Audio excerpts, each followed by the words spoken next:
women have amazing toughness, as I often talk about toughness and tenderness. And what is more palatable is when it's applied in the right situations. So if the situation needs toughness, then it may not be the time to be tender. And when it needs to be tender, it's the time not to be toughness. There is power in femininity. The feminine power is truly the quiet power. I call it the power that is like flowing water. It will, over time, turn a mountain into a hill, into a rock, into a pebble, into sand. And that strength is necessary. How do you embrace that, keep it, own it, without becoming something we were not meant to be?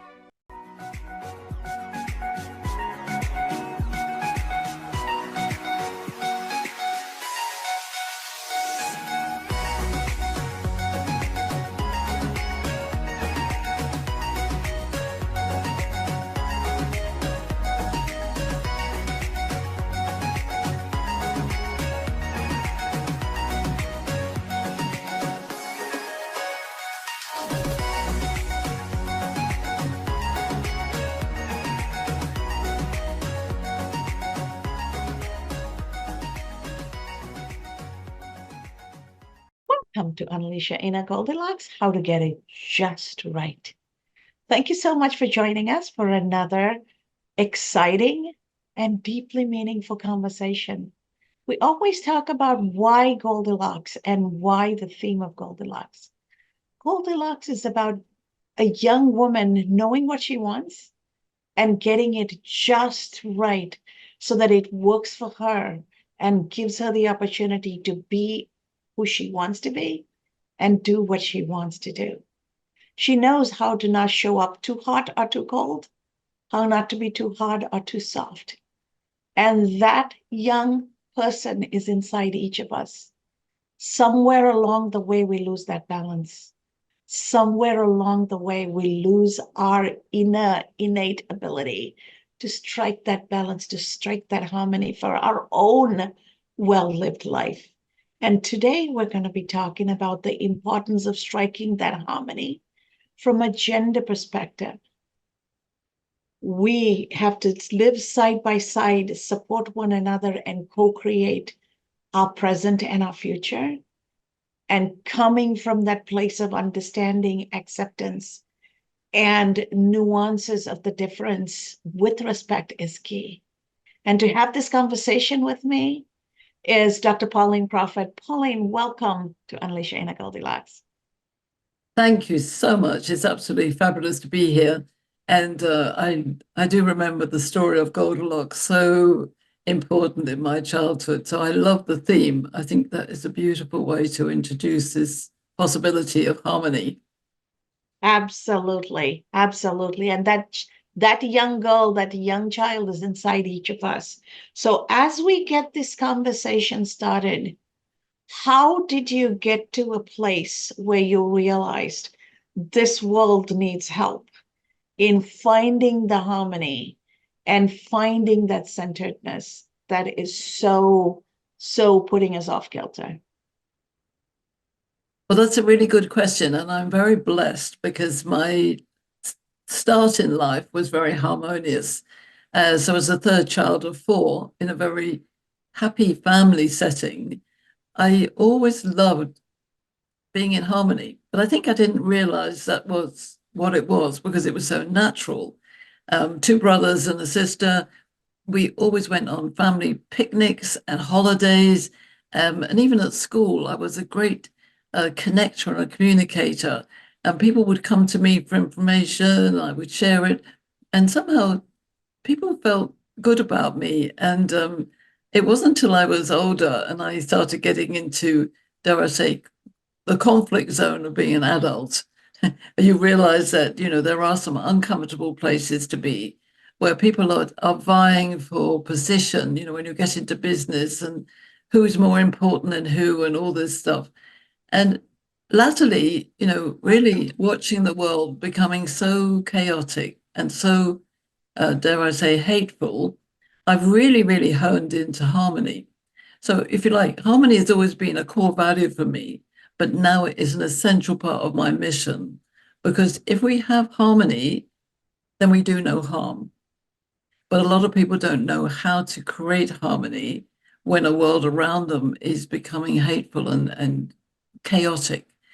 And so that's why I started really focusing on what are we struggling for? What are we striving for, especially as women with other women and women with men, when the talk is all about we've got to fight for equality. And I was thinking, fighting inequality and harmony, there's a mismatch there.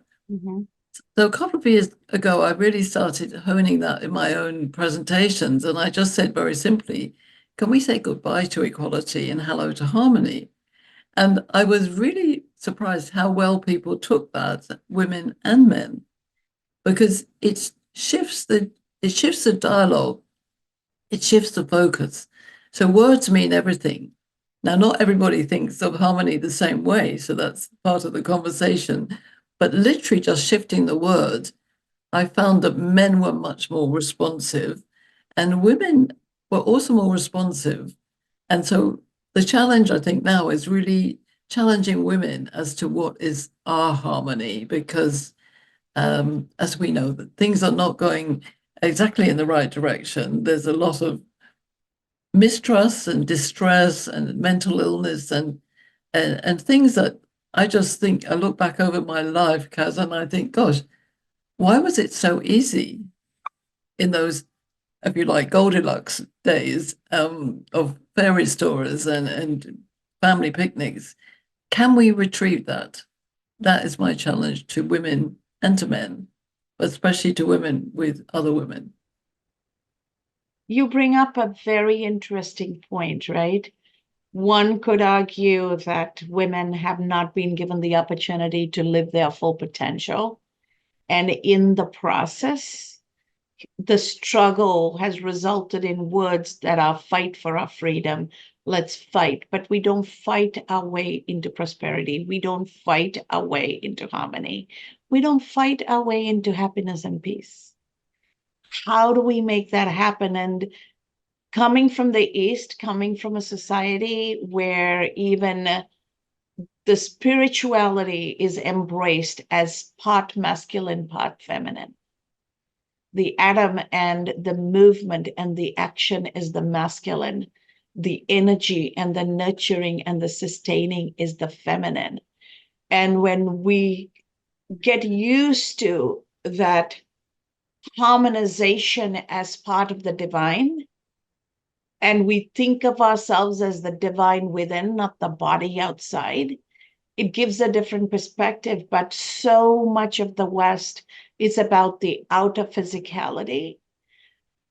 What do you think would take, or what do you believe would take us to get past the external physicalities and truly connect with ourselves, with our inner divine, the inner being, and then connect with each other in that state? Because for me, that's where the lasting solution is. Absolutely. And I think, having lived myself a lot of my life in the Western world, because I'm British and I spent most of my life in England, I had the fortune to live in Malaysia for 4 years. And really, there I saw a very different aspect to life. And I'd already been thinking about this, is how do we blend the masculine and the feminine? How do we understand that natural fusion of yin and yang, masculine, feminine, whatever, the straight line and the curved. And so in the work I did as an image consultant back in the 90s, I came into it as a dressmaker. And this is relevant because I used to do a lecture to my students about straight lines and curvy lines. So everything in our world is actually created by straight lines and curvy lines. And as a mathematician and loving geometry, if you put straight lines together, you get a box or a cube. But if you put circles together, you get balls and you get obelisks. And if you think about everything in our world, especially nature is full of straight lines and curves, but it all works together. It's very symbiotic. And in fact, the most beautiful buildings are built with very straight foundations and some sharp edges, But the beauty comes in when you curve it, when you put the statues in, you put the pillars, and the pillars have beautiful designs on them. So when we see the world around us, and then we look at the human body is also full of straight lines and curves. And that's really where my study came from. And looking at nature, I so often say to my audiences, just look at nature. You know, we're not, everything in nature is not the same, but everything is has a theme to it. So we know what a tree is, but we know that a palm tree and an oak tree and a willow tree are different. And they give us a different energy reaction. So how are we going to move this very cerebral mental world and blend it with this very spiritual um, flowing energy world is by understanding that these two things come together to make us. And in my study, there's actually a deep physical connection from our bone structure and who we are as to what we like in the world. In terms of people who are slightly more angular in their features and their bones, often like very straight things in their house, squares and lines, whereas somebody who's very soft loves soft and curvy lines. So when these two energies come together, be that two women or two men or men and women, we actually put around us these different designs, but we still might like certain things that are preference. And that's what I want to achieve. I want people to understand it's okay to be in an and world. So an and world is we can have straight lines and curves. We can have dominance and decision making and strategic strength and love and nurturing. And if we could put all of those into the P&L, into the profit sheet, I would love to do that. So let's take one thing in particular. Women are nurturers fundamentally, as opposed to being fighters, but we can be very strong. So I'm not saying we cannot win, but we're not really, it's not natural to go around and just really kick somebody. I'm not saying that men do that, but men are more testosterone led, there may be more strength in there. How can we put nurturing on the bottom line of a business or the top line? Because actually, it's what the best businesses do. So the best businesses use a nurturing theme to engage their employees and their customers. But I suspect that men wouldn't necessarily write the word nurture as a line on their P&L. So it's also this whole idea of how do we blend the words together? And this is where we need to really get into new narratives, new conversations between men and women. So a major issue, I think, is that the hard-nosed Western profit-motivated world needs to come down and be softer without losing its strength. And maybe the soft world then understands how it's embraced by this very structured world. So we don't throw baby out with the bathwater. We don't go in there as women saying, we're going to run the world. But we go in with a very strategic stealth, softness, and sensitivity. Absolutely. Absolutely. I always refer to it as my goal is to be that professional who has an iron fist inside a velvet glove. Right? The glove is always visible, it's always soft, it is always gentle, but it's always firm. And when the glove needs to come out, it can come out, but that doesn't have to happen too often, right? And that is where the balance is struck. And I love the notion that this is not just a man versus women issue. Women within ourselves need to figure this out. And because we live in a world of masculine construct, I live and work and function in a masculine world. I'm in high-end finance. I'm in fintech and corporate finance. It is a man's world, absolutely. And yet, how do I preserve my femininity and how I show up without losing my femininity to become masculine? Because the few women who are able to break through most of the time become masculine because they feel that's what they have to be to survive. And that's the self-talk they give themselves, and that's what they become. And then the women working on their teams can no longer relate to them. What advice do you have for women to embody their own power? There is power in femininity. The feminine power is truly the quiet power. I call it the power that is like flowing water. It will over time turn a mountain into a hill, into a rock, into a pebble, into sand. And that strength is necessary. How do you embrace that, keep it, own it without becoming something we were not meant to be? Absolutely. And I so agree with you. There's a huge amount of strength in the female, in the feminine, and it's about the positivity that we can have. And if you think about the strength, we're looking for strength, but we're also looking for safety and security, and those things are really important. And if we honor the sacred as well as the scary parts of life, I would think that's interesting that sacred and scared have got the same letters, just transposed. Women have amazing toughness, as I often talk about toughness and tenderness. And what is more palatable is when it's applied in the right situations.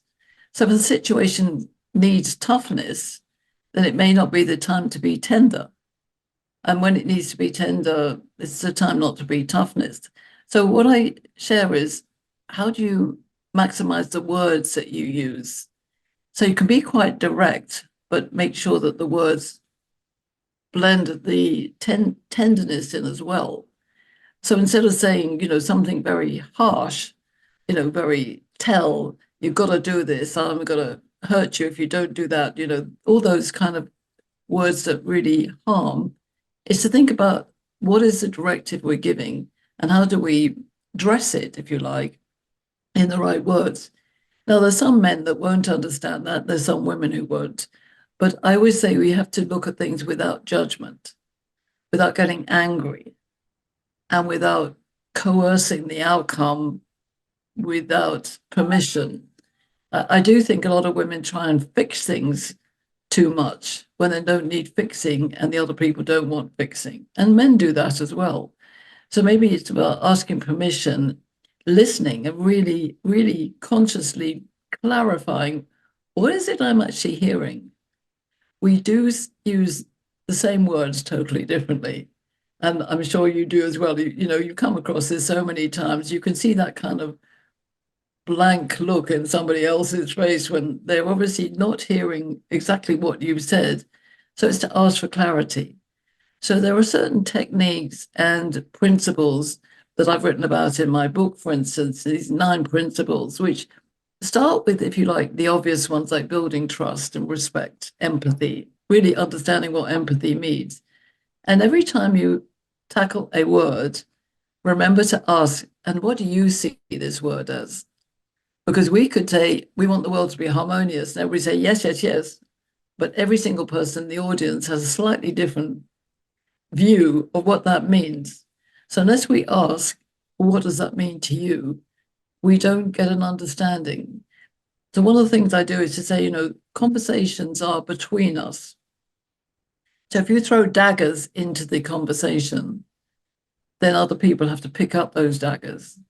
And if they're not fully aware, they may receive those daggers, and it stops any communication, so it will stop harmony.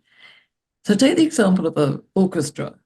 It's like the violins saying, we're the only good instrument in this orchestra, so we're going to play and disregard everybody else. We don't want the woodwinds, we don't want the brass.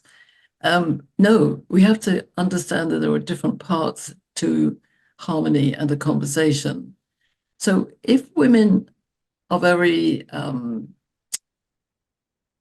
caught up in their own trauma of being a woman, then I think they fear, how do I be strong? How do I be tough?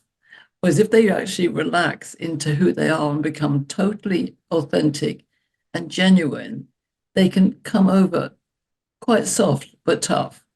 I've found these women so many, and it's beautiful to see because it comes from being totally authentically assured of what you and who you are. If you're being horrible to somebody and fighting them, and in my mind, you're not being authentic to who you are.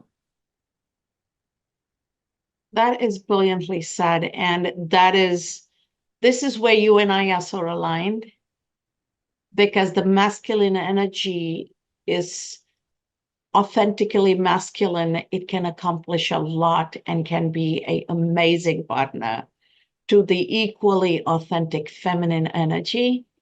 And that's where procreation and shared prosperity happens. So you are speaking my language. We are on the same wavelength. I am absolutely loving this conversation.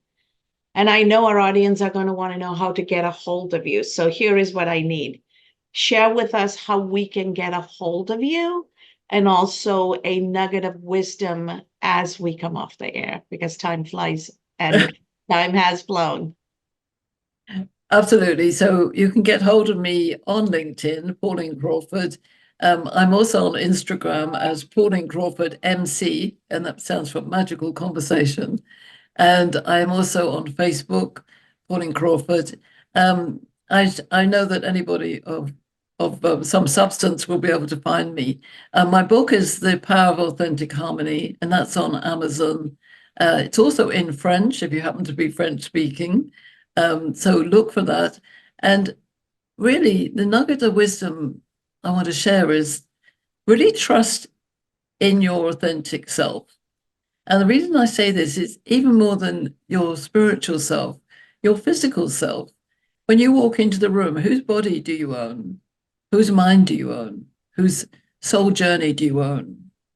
The only person who can run your journey is you. You're the driver of your journey, but be authentically okay to be you. Trust in you. And remember, nobody else can do the job. Fantastic. Thank you so much, Pauline. It has been an absolute delight and honor. And your closing thoughts are absolutely a reminder, and a reminder to go back and listen to this conversation and start finding your inner authentic self. Because if we don't live our true self, we're never going to find happiness. We're never going to find peace. Everything stems from us being in harmony with our own being. I'm a believer who says, connect with your being, then all you're doing becomes harmonious. So thank you so much for that wise words. And to our audience out there, the inner Goldilocks is right there inside of you. Tap into that. Tap into that to find your own place of harmony. Because in that process of showing up just right for you to live the life you were intended to live, because this life is your gift and yours alone, and there is no other you. So show up as you are with the awareness so that you can be a part of the magical world that we all need to see.